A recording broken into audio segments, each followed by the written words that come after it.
Every Gen Xer at one point in their life has said they don't build them like they used to. Made in the USA was better. We're not wrong, but we're not 100% right anymore either. Today, I'm going to go over when America really did build tanks and when the quality gap closed, and the handful of stubborn people that are out there in the US today that are trying to make American made as much as possible, because it's not that easy anymore. Stick around, let's talk about it. All I need are some tasty waves, cool buzz, and I'm fine. What's up everybody, welcome back to the channel. I'm Rad, back with another video. And today I wanted to go over made in the USA. I'd come across a couple videos in my feed regarding a guy that was trying to make a grill scrubber handle. And he really tried to make it 100% made in the US, and he wasn't able to. And just because of the molding and the parts and all that would have made it like $100 scraper, which most people in America wouldn't spend the money on that. And it was kind of an eye-opener because I, as a vintage thrift person, a retro person, a lot of the stuff that I find is made in America. And so we grew up with the made in the USA etched in our brain. And I think as Gen X, we still think that maybe, you know, it's the best. There was a time when it was superior, and now, I mean, honestly, you have Gucci purses being made in China from the same factories that make the fake Guccis, and the quality is there, but still doesn't last forever. So I kind of wanted to go over a little bit of the history of that, and then talk about a few companies out there that are trying to do made in America as much as possible. 1960 to 1985, the American product was over-engineered on purpose. Maytag washers were made with 12-gauge steel and brass fittings, and they lasted about 20 to 30 years. As a matter of fact, I have two old units, a washer and a dryer, no digital, just the push knobs. They work great. If they break, guess what? I can repair it for pennies on the dollar. Nowadays, if those break, it's cheaper to throw it away, buy a new one, than it is to repair it. So you had 501s, Levi 501 jeans that were made with 14-ounce selvedge denim, triple stitched, made in California. There was even a plant here in San Antonio that I lived in San Antonio long enough to be able to drive by it and see that it was there. And then it shut down and then went to Mexico, and now I believe it's in China. And then you had Craftsman tools. They had a lifetime warranty that you can actually go cash in at Sears, right? Consumer Reports in 1978, American appliances failed 50% less than imports. So when we said made in the USA, it meant it's built like it's going to go to war. Then the 90s hit. CEOs discovered that they can pay 30 cents an hour overseas instead of $18 in Ohio. I wouldn't just say that they can pay cheaper labor. I know that a lot of them, just the corporate tax in America is extremely high, and our politicians on both sides of the aisle didn't want to budge on it. So it forced a lot of companies to just shut down their plants and move out, because we got to realize these companies are owned by stockholders, and if they're not making profits on their shares, then there's going to be problems. So unfortunately, they shut down and people lost a lot of jobs. Eventually, the quality got designed out. There was thinner metal, glued parts, and planned obsolescence, which I've done a video on that before. By 2005, your washer lasted 7 to 9 years instead of 20. We blamed cheap Chinese junk, but the blueprints came from American boardrooms. Today, a $99 Chinese CNC ratchet will out-torque a 1980s Craftsman. Costco batteries beat Duracell and blind tests. Even Levi's and Carhartts are sewn in Mexico and Vietnam now. The cold truth is that quality is no longer about the flag. It's about who wrote the spec and who's watching the line. Most made in USA premiums are either regulatory or a just feel-good tax. For instance, this hat is a 1990s hat, made in USA label for my Cornhuskers, go Big Red. And the reason why I like stuff like this is because this has been around since the 90s. I bought hats that are made in China a few years ago and they're already falling apart. Not to say that they can't make a hat that will last forever, but they're still not going to sell it to you for $2. They have the ability to make these pieces of clothing and electronics very high quality, but most Americans just don't want to pay for them. So you settle for the cheap Chinese crap that does break in 2 to 3 years instead of spending the money to invest in a quality product. Which brings me to today. A lot of the products that are starting to come back to be made in America, yes, you have to pay people a lot more money an hour. There's larger overhead, healthcare, all that types of stuff are high tax burden. But the craftsmanship that's going into these is an art form that was dying, and I'm glad to see that it's actually coming back. Fast forward to today, and that's when it gets good. A few companies, there's actually a lot of companies out there, but I'm going to focus just on a few companies that try to be 100% American made. Now, recently I came across this brand. Some of you probably have heard of it, and the story on it's amazing. It's called Origin USA.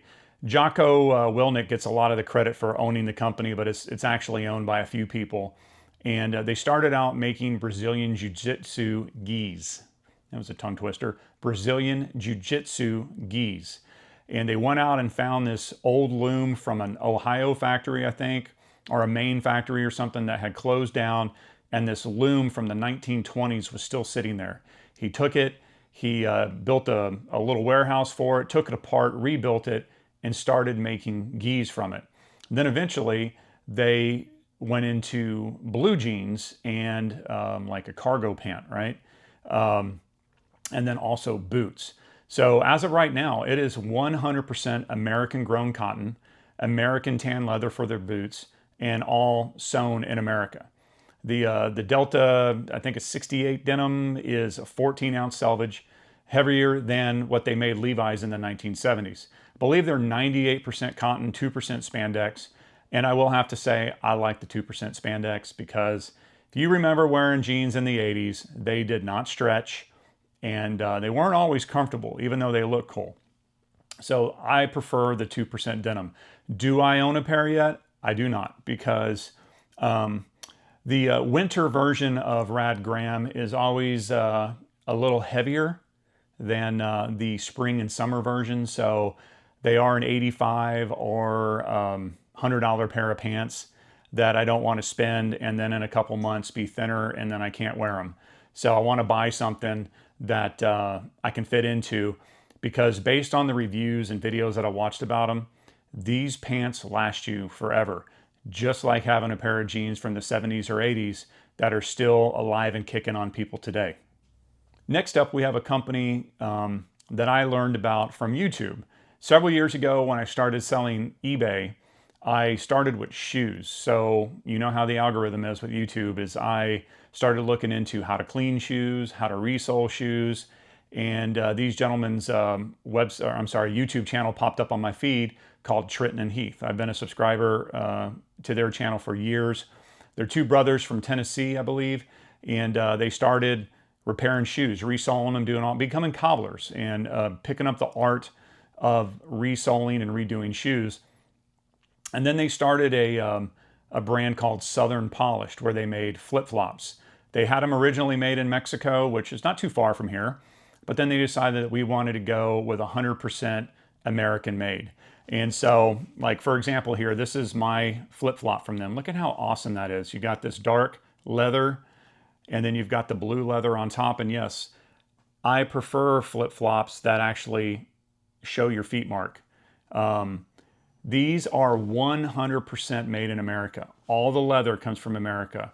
The rubber, the soles, all American companies, and they're pretty badass. Now, I have to tell you, these are dense, and because I had been used to wearing very cheap flip-flops, say from Walmart, you get a little used to the cheapness. And then so when you get something high quality, I had to break them in a little bit. And after wearing them, I haven't worn them a long time, but it only took a few wears to kind of wear them into where they feel good on my feet. These were, with a discount code, were $85 or normally over $100. But these are something that they're not going to be throwaways. I broke my flip-flops at the beach a couple months ago. Even though they were cheap, I loved them. And they popped up a video, and I was just like, you know what? I forgot all about Southern Polish. So they also make them for women. And everything that I talk about in the video today is going to be linked in the description. I don't have discount codes with them. I'm not an affiliate with them, and I don't have a sponsorship by them. But I still want to try to introduce you guys and forward you to American Made. And I found out more about them as well from another YouTube channel called Anvil. And he's a cobbler who's known for cutting the boots in half and kind of showing you how they're made. But then even he started making his own shoes and doing a lot of collabs with people. So you're talking $400 or $600 for a pair of shoes or boots. Not all of them are made in the USA, but some of them are 100% made in Italy, and then others in the USA. But the point is that you may spend $400 or $500 with them, with them for those shoes, but you're going to be able to take them to a cobbler and have them resold for the rest of your life. They'll last till 2060. That's the point, is that if you can actually take a well-built shoe and pull it apart, and the welts are still there, and you're able to stitch back a new sole and do all that type of stuff. That's what people used to do in the old days, right? I've had a few shoes repaired. My fanciest pair I did a video on is my Salvatore Ferragamos. I've had them resold once. But when you spend the money, they're made to last. So I'm dropping a link to their YouTube channel and to their website. You should go check them out, because they are, I mean, this is just a sexy ass pair of flip-flops, man. And they come in all different colors. And last but not least, I'm not sponsored by this next company because I own this next company. And that's, of course, Totally Rad Candle. I never went into making candles with my wife for the sole purpose. I mean, to be honest with you, I was more focused on the genre of the 80s, the movies, the pop culture of the movies, and then attaching a scent to it. But then it turns out along the way, when you use premium product, it tends to be still made in America. So my Totally Rad Candle, the whole thing is made in America. And what I mean by that is the wax, that's this beautiful premium. It's a Saturday morning cartoons. This one smells like Fruity Pebbles. It's really good. The wax that's in here is a premium IGI wax that is blended in Tennessee, 100%. The wick that's in here is a premier brand, 700 series wick. That's braided in Pennsylvania. The jars, they're blown in Ohio. And then the lids are also stamped in Ohio. The labels that I have on here, they come from onlinelabels.com, right? They are actually made and manufactured in Florida and I believe Ohio as well. The only thing that is not made in America is the fragrances, because fragrances are sourced globally to get certain smells and all that type of stuff. And but those fragrances are shipped back, and they are blended and they are bottled from one of my suppliers in Texas and then another supplier in North Carolina. So 99.9% American-made candles. That's why they last. I spent a lot of money on the jar and the wax, and that's why if this is trimmed properly, this little candle, this little 8-ounce candle right here, will burn for over 40 hours, and they smell great. So these aren't just nostalgia cosplay.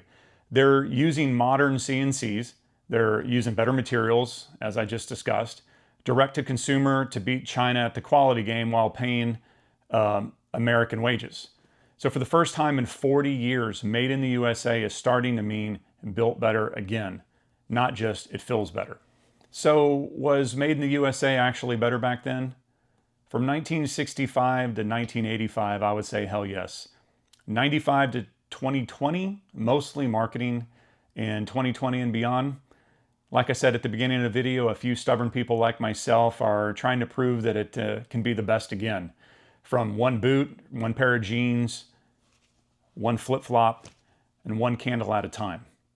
Comment below about the last bomb-proof American item that you still own and that you still use.